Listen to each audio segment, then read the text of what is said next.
तो हेलो बच्चों, कैसे हैं आप लोग। तो पिछले टॉपिक में हमने पढ़ा था कि अवतल दर्पण से प्रतिबिंब कैसे बनता है, प्रतिबिंब बनाने के नियम, अवतल दर्पण से प्रतिबिंब बनाने के नियम। तो उसमें हमने 3 नियम देखा था। उसके लिए आप सेकंड नंबर वाले वीडियो को जाके एक बार देख सकते हैं। इसमें वैसे मैं डिस्कस करूँगा कैसे क्या होता है। तो अगला टॉपिक है अवतल दर्पण से प्रतिबिंब का बनना। ठीक है, अवतल दर्पण से प्रतिबिंब का बनना। पहला है जब वस्तु अनंत पर हो। तो जब वस्तु अनंत पे रहेगी, जैसे तारा यानी स्टार्स, वो बहुत दूर पे है, हमें कैसा, वो कितना बड़ा दिखता है, बहुत ही छोटू सा, बहुत ही छोटा। या सूरज देख लो या फिर चंद्रमा देख लो, उसकी दूरी बहुत अधिक है। पहले वाले कंडीशन में जब वस्तु अनंत पे रहेगी तो उससे प्रकाश से आने वाली किरणें दर्पण पे कैसे पड़ेगी, समांतर।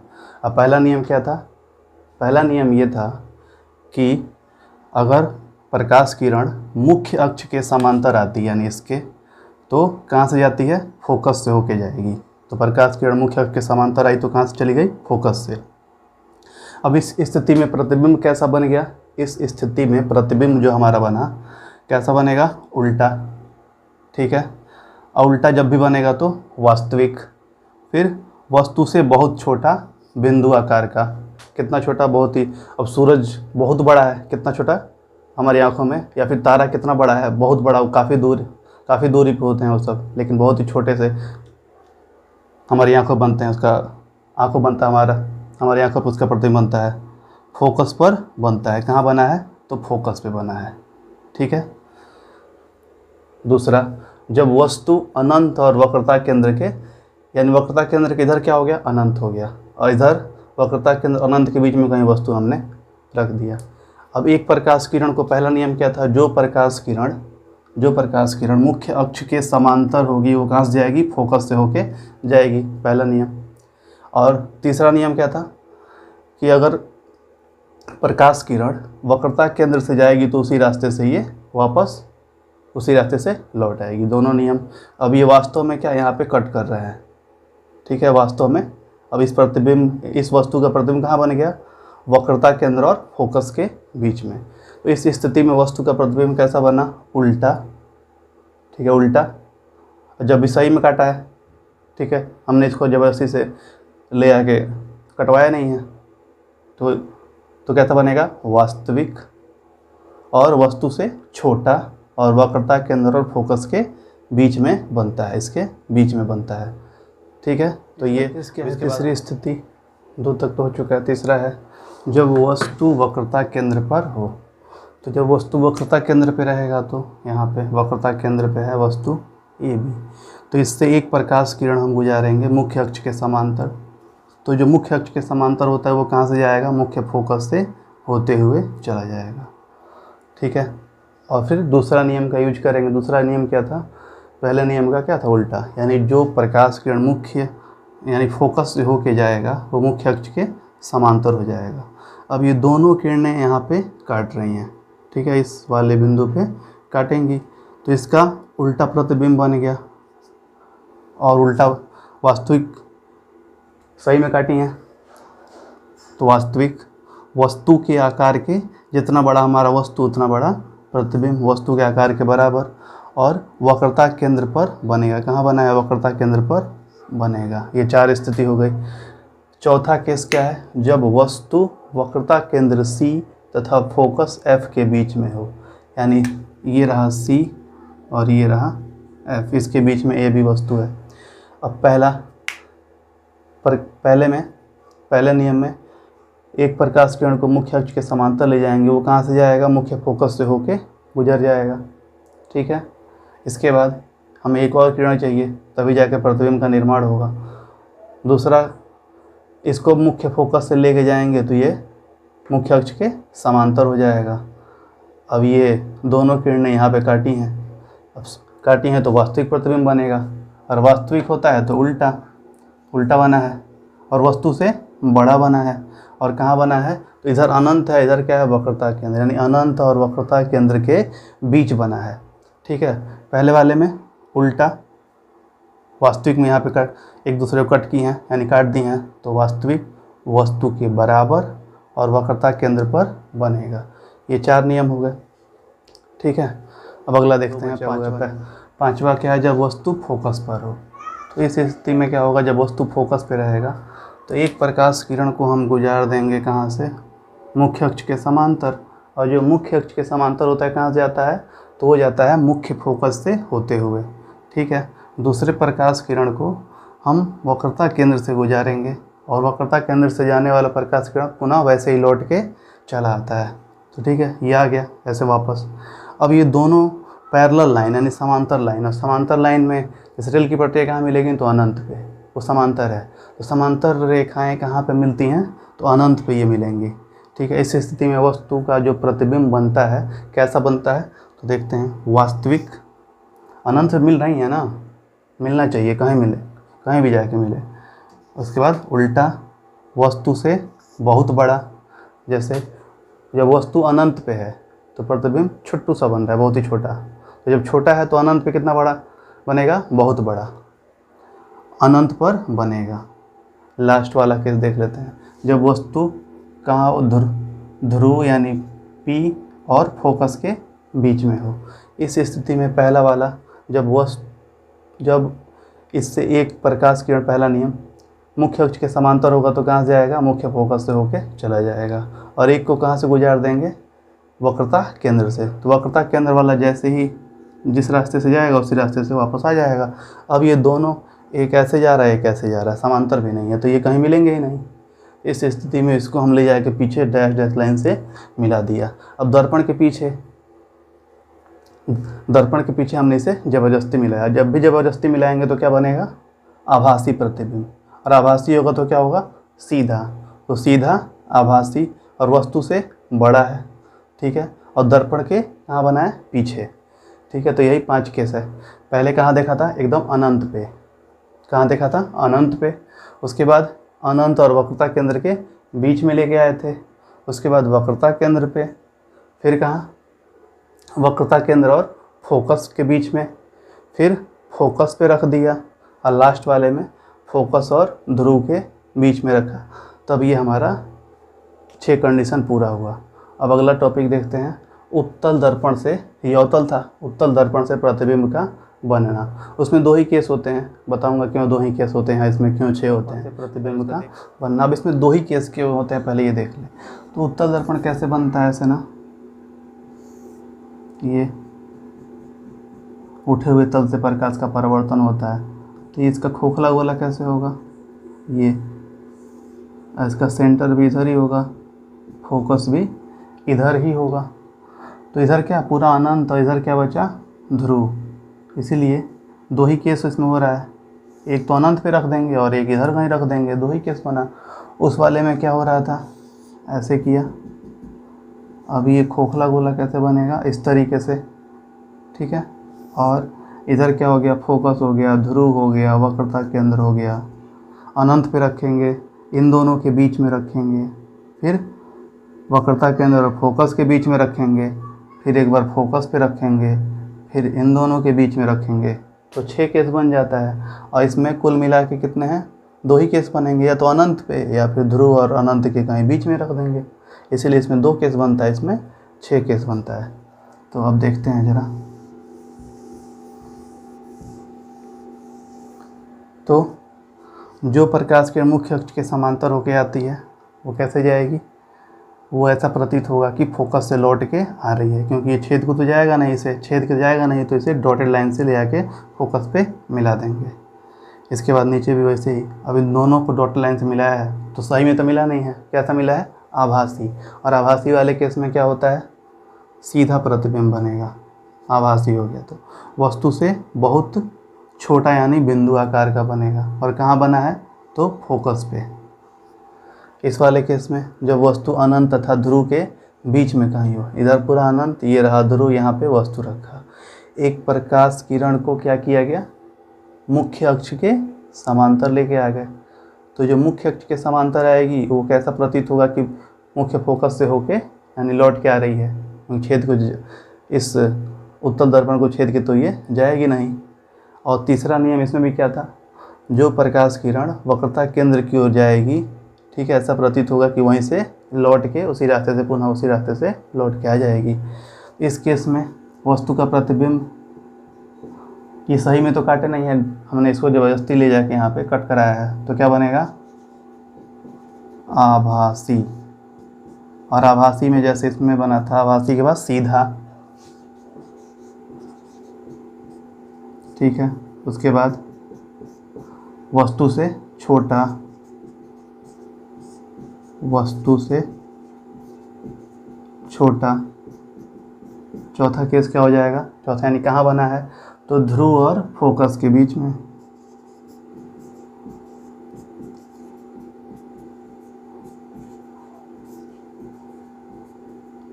फोकस के बीच, ठीक है। कैसा बना, आभासी बना, ठीक है। सही में नहीं काटा, आभासी, आभासी बनेगा तो कैसा होगा, सीधा, वस्तु से छोटा बनेगा और ध्रुव और फोकस के, ये ध्रुव हो गया और ये फोकस के बीच में कहीं बनेगा, ठीक है। तो इसीलिए इसमें 2 केस होते हैं, उसमें 6 केस होते हैं, ठीक है। इसमें कहीं दिक्कत होगा तो आप कमेंट करके बता सकते हैं कि क्या दिक्कत है। इसके बाद हम देखेंगे चिन्ह परिपाटी कि दर्पण के। तो अब देखते हैं नेक्स्ट टॉपिक है चिन्ह परिपाटी यानी साइन कन्वेंशन। चिन्ह परिपाटी, इसमें UVF यानी दर्पण से वस्तु की दूरी, दर्पण से जो प्रतिबिंब बन रहा था उसकी दूरी और दर्पण से फोकस दूरी का हम चिन्ह क्या लेंगे, प्लस की माइनस लेंगे, कब क्या लेंगे उसी के बारे में, क्योंकि उसके बिना कुछ भी पॉसिबल नहीं है, आगे न्यूमेरिकल्स आएंगे, ठीक है। तो उसे इसी के बेसिस पे हमें करना भी रहेगा। तो इसे ज़रा एकदम ध्यान से फोकस होकर ध्यान दीजिएगा, अभी याद हो जाएगा आपको, ठीक है। तो इसको देखते हैं हम। इसमें क्या करना होता है, इसमें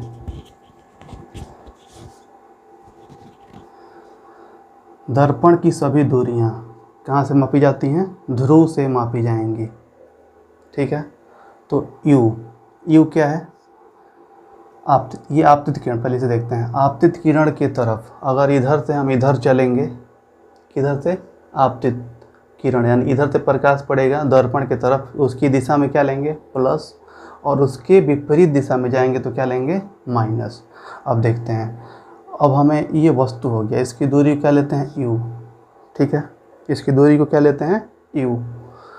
अब ध्रुव से वस्तु की दूरी, अब यहाँ से उल्टा चल रहा है ना, उल्टी दिशा में, तो इसकी दूरी क्या हो जाएगी, निगेटिव। और ये क्या रहेगा, हमेशा निगेटिव ही रहेगा। क्यों रहेगा, क्योंकि वस्तु हमेशा कहाँ रखी जाएगी, बाएं साइड में। कहाँ रखी जाएगी, बाएं साइड में। उसके बाद F यानी दर्पण से यानी ध्रुव से फोकस तक की दूरी को क्या बोलेंगे, फोकस दूरी। ये फोकस दूरी, ये भी क्या रहेगा, हमेशा माइनस, क्योंकि यहाँ से जब यहाँ चलेंगे तो इस दिशा में चल रहा है ना, प्रकाश ऐसे आ रहा है, हम उसके विपरीत दिशा में जा रहे हैं, तो क्या लेंगे, माइनस हमेशा। अब आते हैं प्रतिबिंब वाला, यही मेन। अब इस केस में क्या था, अवतल दर्पण में 6 केस थे। ये क्या है,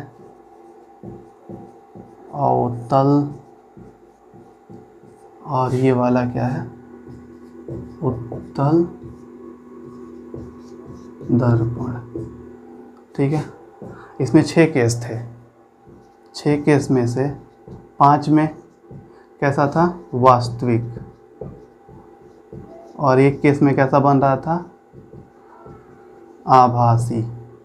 तो 5 केस में आपने अगर नोटिस किया होगा तो प्रतिबिंब कैसा बन रहा था, दर्पण के सामने दोनों प्रकाश किरण वास्तव में एक दूसरे को कट कर रही थी, तो उस केस में वो दर्पण के सामने बन रहा था। दर्पण के सामने जब भी बनेगा तो ध्रुव से हम उसकी दूरी जब नापेंगे तो क्या होगा, निगेटिव में आएगा। किस में आएगा, निगेटिव में।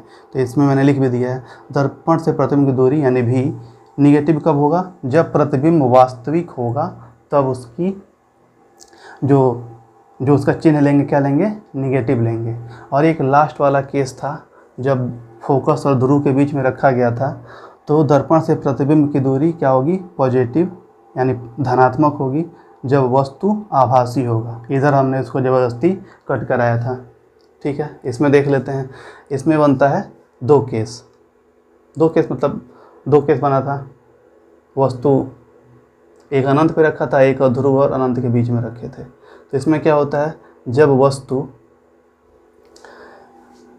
इसमें भी सेम आप किरण की तरफ चलेंगे तो धनात्मक होगा और उसके विपरीत दिशा में जाएंगे तो ऋणात्मक होगा।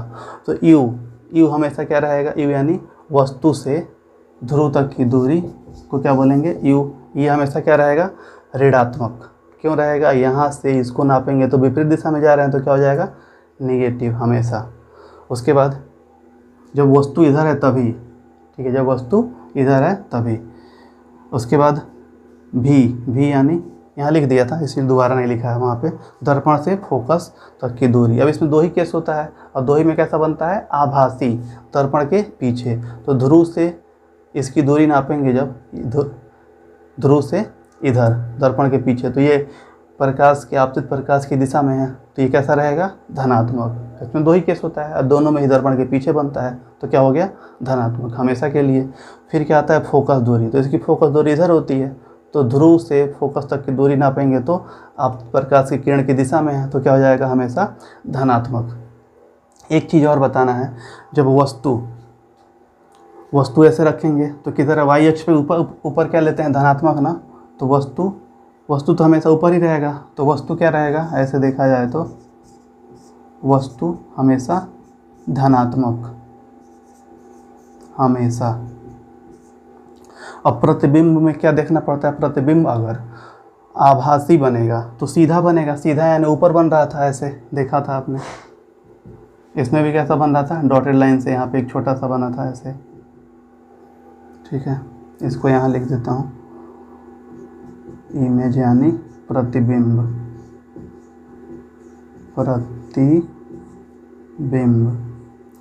आई। धनात्मक कब होगा, जब आभासी होगा। और प्रतिबिंब आई ऋणात्मक कब बनेगा, जब नीचे बनेगा। नीचे वाई अक्ष पे क्या होता है, निगेटिव। तो वास्तविक केस में, ठीक है। एक बार रिवीजन कर लेते हैं। तो चिन्ह परिपाटी यानी साइन कन्वेंशन, यू, वी और एफ, यानी दर्पण से वस्तु की दूरी, दर्पण से प्रतिबिंब की दूरी, दर्पण से फोकस दूरी, ये सब कैसे लेते हैं। सारी दूरियाँ कहाँ से मापते हैं, ध्रुव से, लिख दिया मैंने। तो यू क्या है, दर्पण से वस्तु की दूरी हमेशा क्या रहेगी, माइनस में, क्योंकि ये हम इधर चल रहे हैं, ध्रुव से वस्तु तक आ रहे हैं आपतित प्रकाश के विपरीत दिशा में, इसीलिए क्या हो जाएगा, माइनस। फोकस दूरी, तो ये भी ध्रुव से फोकस तक आ रहे हैं इसके विपरीत दिशा में, ये भी माइनस हमेशा इसके लिए, अवतल दर्पण के लिए। और भी कब निगेटिव होगा, जब वास्तविक होगा तो दर्पण के सामने बनेगा तो यहाँ से नापेंगे तो क्या होगा, विपरीत दिशा में। और अगला, जब धनात्मक कब होगा, जब वस्तु आभासी होगा तो ऊपर बन रहा था ऐसे डॉट लाइन से, हम जबरदस्ती ले जाकर मिला रहे थे। उस केस में क्या हो रहा था कि उस केस में क्या बनेगा, धनात्मक लेंगे, क्योंकि आपतित प्रकाश की यहाँ से इसको इधर नापेंगे। इसमें क्या होगा, इसमें दो ही केस था प्रतिबिंब बनने के, तो यू तो हमेशा इसमें भी निगेटिव रहेगा क्योंकि हम उल्टा चल के नाप रहे हैं, पी से इधर आ रहे हैं नापने के लिए। दूसरा भी हमेशा इधर है ना, वस्तु इसका प्रतिबिंब कहाँ बन रहा है, दर्पण के पीछे, तो यहाँ से इधर नापेंगे तो इसकी दिशा में है तो क्या होगा, धनात्मक। एफ भी हमेशा इधर है, इसमें तो इधर ही होता है, इधर नापेंगे तो ये भी क्या हो जाएगा, धनात्मक। और वस्तु हमेशा एक्स अक्ष के ऊपर यानी वाई अक्ष प्लस के तरफ रहेगा तो ये क्या रहेगा, हमेशा धनात्मक। और प्रतिबिंब एक केस में प्लस होता है और एक माइनस। तो प्लस कब होगा, जब आभासी होगा तो ऊपर बनता है सीधा, उस केस में आभासी में प्रतिबिंब धनात्मक। और वास्तविक बनेगा तो निगेटिव। तो वास्तविक तो इसी में बनता है 5 केस में, और एक केस में क्या बनता है, आभासी, तो ये लिख दिया है। तो आज के लिए इतना ही रहने देते हैं, धन्यवाद। और आपको कहीं भी अगर दिक्कत है तो आप कमेंट करके बताइए, मैं इसे अगले जो भी लेक्चर होगा उसमें कवर कर दूंगा, ठीक है। तो मिलते हैं कल, धन्यवाद।